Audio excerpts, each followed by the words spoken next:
Hey, good morning, everybody. This is your host, Lenny. This is my very first video.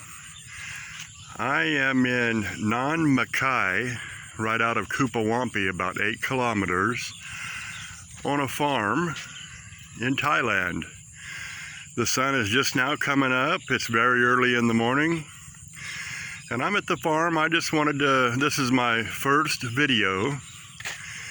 And I wanted to kind of show you guys the farm life and the farm that I'm on every day, just about every day. And I'm going to start a new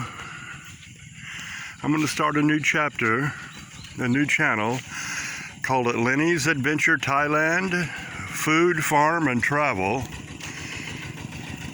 Here comes a guy. They're on the way to the farm this morning. Let's say hi to him. Good morning, Sawadee Krap. Good morning, good morning. All right. Good morning, Sawadee Krap. Anyway, this old farm road, people are on the way to their farms this morning, and they work hard here. It's early, it's humid, but not hot yet. But when this sun comes out all the way, it's going to be very warm, very hot quick. But I don't know about everybody else, but the family that kind of took me in here, we go to work when the sun first comes up,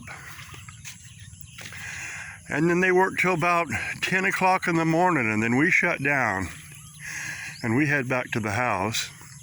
But that don't mean the work's done. You know, there's plenty of things to do on the farm life. You know, plenty of things to do at home, plenty of things to do at the farm. You're always busy. There's not much laying around watching TV. But look how beautiful this is. Now, the family that I stay with that took me in, very loving and kind people, don't have a lot of money, don't have hardly any money at all, really, but are very happy. The children are happy. The people are just happy. They're very friendly. And they call the foreigners here a Falan. So I am a Falan, which means foreigner. And, you know, as much as I could learn to speak Thai, a few words, I will never be able to really learn Thai. But I can get where I can understand a little bit. Let me turn around and go back. I got a bunch of things I want to show you. But this is my first video. I'm going to live stream this first one because that's kind of a test run to make sure that it gets on YouTube and I have everything done right. But let's look back over here. Have a lot of sugar cane. This is maybe 10 to 15 acres of sugar cane out there. It's about 7 feet tall right now. We will harvest sugar cane about November, December. And now if you have a big farm, you'll have a tractor, you'll have all the machinery to harvest this sugar cane, but here we don't. So what they'll do is when this sugar cane gets mature, they will set the fields on fire to burn the grass off of it. Once the grass is burned off of it, that's the leaves. You can see it here. Let me get a little closer to the action here. But you burn it down, and then you can harvest the sugar cane itself and put it on trucks and then take it to the sugar factory. Oh, about 8 kilometers from here, there's a huge sugar factory. It's called the Kupawampi Sugar Factory. And that's what they do. They process the sugar cane and they make sugar. And that gives jobs to the community because I live in a farm village. So where everybody's up at 5 o'clock in the morning, we wake the chickens up. Everybody's up, we're working and getting ready to go to the farm. Now here just right, this is all sugar cane, acres of it. And right across the road here is our mango trees. These are mango trees. We have 250 mango trees. And of course there's banana trees everywhere. I mean, by the hundreds. They just grow wild here. We get bananas, we could just chop bananas off the tree. We don't have to go to the market and buy bananas. They're plenteous here. And they're not worth much. At the market, they're real cheap because everybody's got bananas, you know, that lives on a farm. If you're in the city, of course, you don't. But we have mango trees. We've got about 250 mango trees. Let me get past these banana trees where you could see. There's bananas all over these trees. Let me see if I could find you some, because they make a big bush and they grow close together. But beyond that is our mango trees, rows and rows of them. Now mangoes will produce twice a year. There's some bananas right there on this tree. And they're just about on every tree, but they're hidden by the large leaves. We use the leaves to cook with, to build fires with, used for many different things. But mango trees will produce twice a year, and also the cassava will produce twice a year. On our farm, we grow peanuts, cassava, mangoes, banana, sugarcane. I believe that's it. I might be leaving something out. But that keeps money coming in all year long, because your harvest comes in at different times. Your crop comes in at different times of the year, which means you'll get paid different times of the year. Here's a banana tree. That little thing right there, that's a banana blossom. Now you can slice that real thin and eat those with pad thai.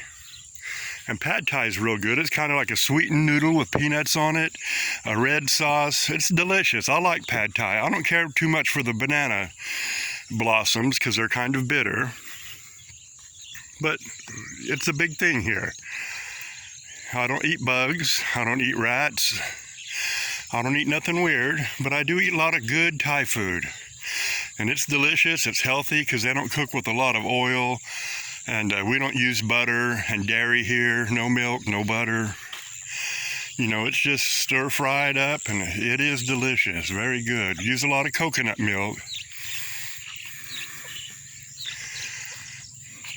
But anyway, I'm from a little town in Arkansas, from America.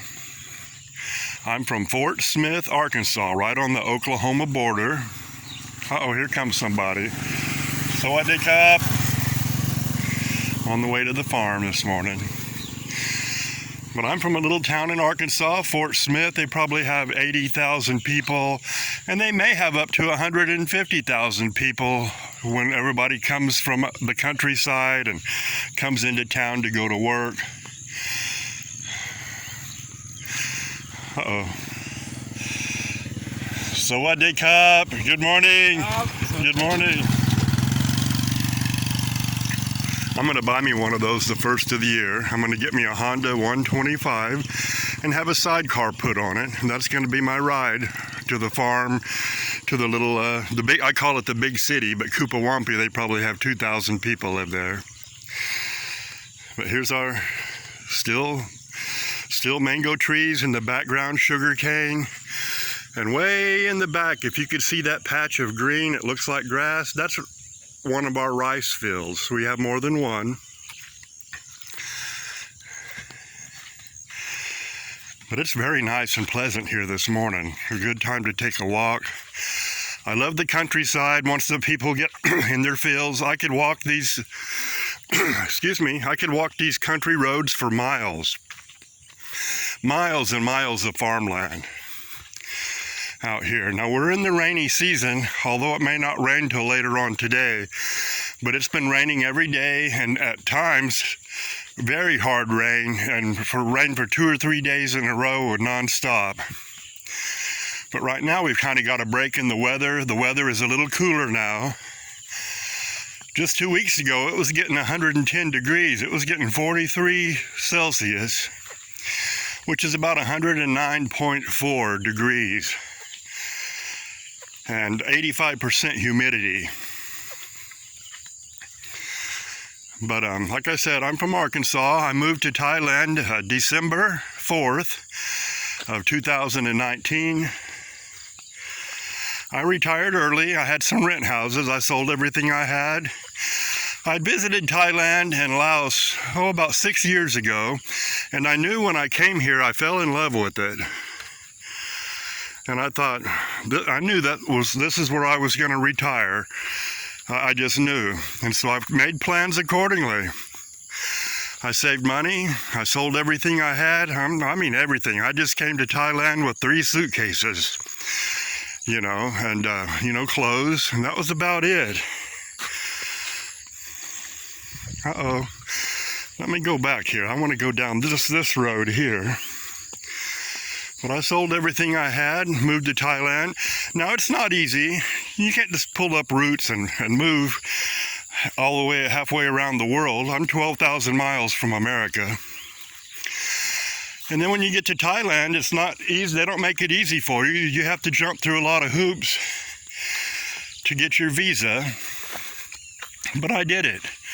I was worried that I couldn't get my visa for long stay. I have a retirement visa.